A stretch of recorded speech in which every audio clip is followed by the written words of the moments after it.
Gawa tayo ng shoot to kill mga kalami. Unang kilawin natin mga kalami, kilaw Bisaya.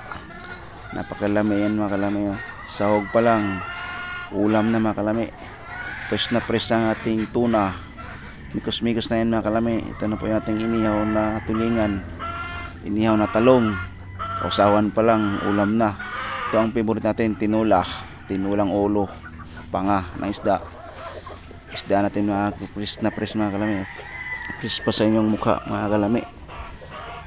Hiwa-hiwain na natin at ang pakalupit nating lutuan mga kalami. Tuwan-tuwa ang ating magkukuking mga kalami. Tinulang panga ng tuna. Ay mga kalami, kulong-kulong ng ating sabaw at lalagyan natin ang ating ulo. Ihaw tayo yan mga kalami. Ihaw tayo ng isdang pirit. Kusmikos na asin na yan mga kalami.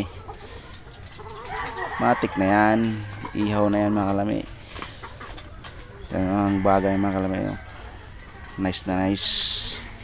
Kusmikos natin kilawin na kalami. Ito lagyan natin ng maraming sili para masarap pag kumain, may kagat mga kalami. Luto nating inihaw mga kalami. Mahulitik pa, mahulog mga kalami. Lamig yami na, handa na ang kaning lamig.